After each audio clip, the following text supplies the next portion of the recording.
It's cute. Look at that. Yeah. It's got a bow locker. Hi. How's it going? Hi, Jenny. Jenny, Eric, nice to meet you. And Rich. Rich. Nice to meet you finally. Eric.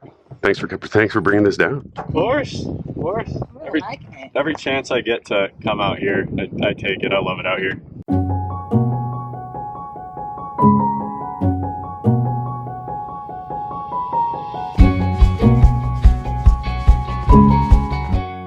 This actually is really small. It's This so is smaller than yeah, compared to the 11 Achilles.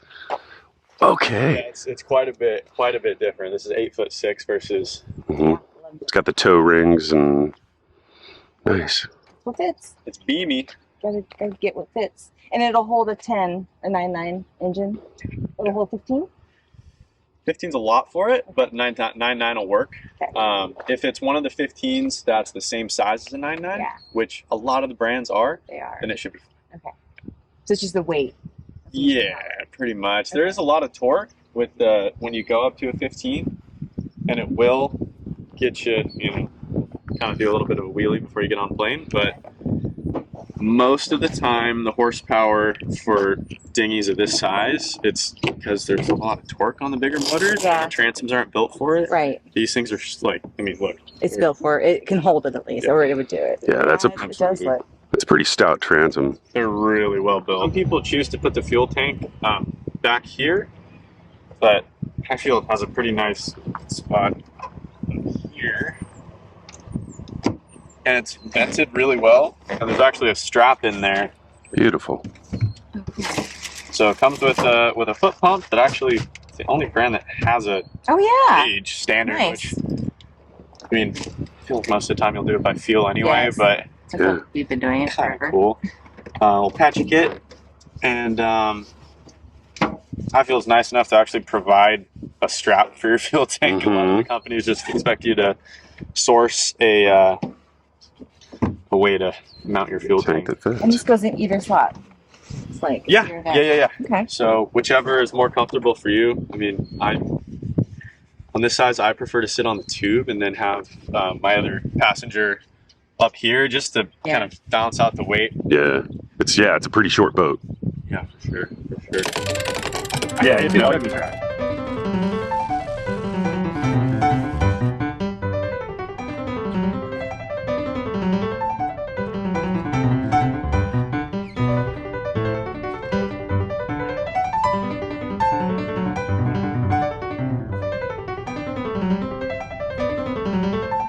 Yeah, I can move it forward.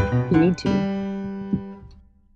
We recently just serviced our Honda 4-stroke, and as we get closer to our departure date, we went ahead and traded up to a 9.9 Mercury 2-stroke. So the engine's about 70 pounds. The Honda was about 105. So it's a lot easier, more manageable engine. Plus with our stubby little new Highfield, it's not so stern heavy. But we took it out for a test spin, and I noticed that it seemed to the telltale was spitting intermittently, and the water seemed really hot. So I'm gonna pull the lower end and service the impeller, and also check and see if the thermostat looks good. Welcome along our little adventure into 2-stroke Mercuries. You've never worked on?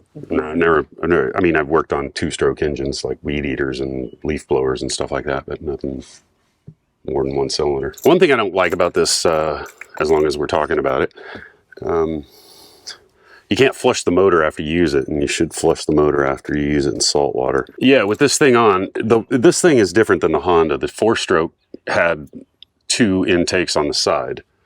Little screened intake on the sides of the lower unit. This one sucks it right from in front of the propeller right here. And I need to check this zinc anyway. It's also got a zinc under here that I need to take a look at. What does that tail thing do? It just helps get it up on plane. It diverts the prop wash. So I popped this off. This is the shift tab, and I'm going to try not to drop it in the water. Okay, I got my fingers in here. There it is. Ta-da! So that little clip is what holds the shift rod This is the shift rod goes up and down right here. So I took that little trip mechanism off. When I drop this lower unit, this rod has to come out. So this disconnects it from the tiller arm shifter. Okay, I got the bottom end off. The water pump is right here. My theory is that it's missing a couple of blades and it takes a while to build up pressure and then it spews for a bit and then it doesn't. Also, it's hot, which makes me think it could also be, yeah, the water is hot coming out. Like you can't leave your arm sitting under it for very long. This Mercury uses a 120-degree thermostat, so that water should never get that hot. The reason I wanted a two-stroke just was because the other engine was so freaking heavy. Yeah, you can't buy them brand new. Since 2011. Since 2011. You can't even buy a Honda generator in California anymore. The impeller is not missing any blades. These plastic washers are chewed up. Pretty good. Did the set you get come with new ones? Yeah, I got a whole pump kit and I got a spare impeller. What is in there? Gear oil. Yeah, so now there's no tipping this thing over or we got a frickin' big problem. It's this rod. This is what pokes this thing in and out of gear. So, and then this thing rotates very easily and it's threaded on there. Yeah. So it threads on there in order to achieve the proper engagement. So I've got to basically put everything into this that is on this. So you got these two little seals. These are the shaft seals that separate, keep the gear oil away from the water. And they go in opposing each other. So you got one this way. And this one goes facing out this way. So I've got this little rubber seal that goes right here. This is the seal, the shaft seal for the gear shift, water pickup tube. So this rubber seal comes with a new screw, new plate, but it just, I guess, just sits like that. To put the little collar back on, screw it in, and that tightens down the little water pickup tube. So it goes in a weird angle once you tighten it down. So yeah, all he does is he puts the C-clip back in and puts the shift rod back on. This is the back. This rod faces this way.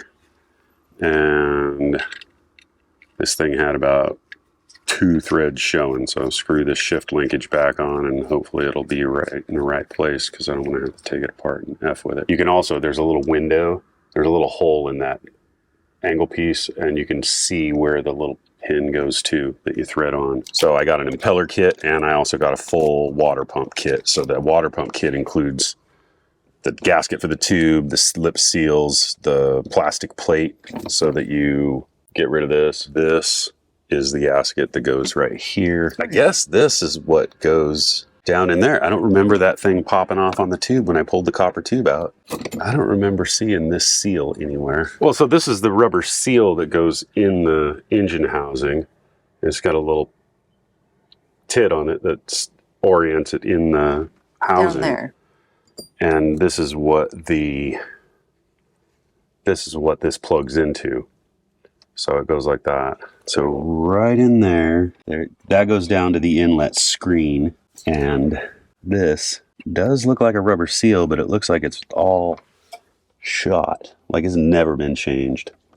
And it's coated in grease. And this is also the exhaust pipe. This is where all the engine exhaust blows down. It goes out through the center of the prop shaft. I think I can get this thing wrangled out of here. So this... Ew. Why is it so disgusting? Well, it's been getting a lot of exhaust and oil. There's oil in the exhaust because it's a 2-stroke. It's all getting blown by. But it looks like it could be cleaned up a little bit. I'm going to go ahead and replace it as long as I figured out where the hell it came from. This hole right here, that little hole is where this tit sticks through. That orienting. So when I slide it in, that's when it engages with that. There. That's in gear. That's out of gear. I think the gasket goes on first, then the impeller. This is what the impeller sits on. Are you going to grease it? Just a little bit. Too much. This housing goes on after the thing is set because you got to drop the key down in there. There. It's just a tight. Weenie about it. What's that? What? This thing has one little plastic washer down here. And then it shows one more washer on top. You push down on this while you rotate it in. There, the impeller is set, turning in the correct direction with all the blades going the right way. Both of these, he had them both stacked together, and they were getting chewed up by that gap that the keyway sits in. There it is. This is the horsey part. It's getting that shaft to engage in the splines of the engine. There, I think I'm in. There it is. Long bolt in the front. I'm gonna take a look at this thermostat while I got it open. And hopefully I don't need a new gasket, because I couldn't get a kit that had a new gasket. So what kind of maintenance does this thing take anyway? We're not going to do oil changes. Nothing. I mean, Spark plugs, that's about it. yeah, keep an eye on the spark plugs, and That's the thermostat. yeah, mess with those ignition wires. Doesn't look good. Doesn't look great. Looks like the right diameter and everything, but the thermostats are slightly different size-wise. Yeah, this gasket came installed, but if you got to install it, it's got a lip that goes over it. That goes over. I had it with you today. I'm pretty tired of you myself.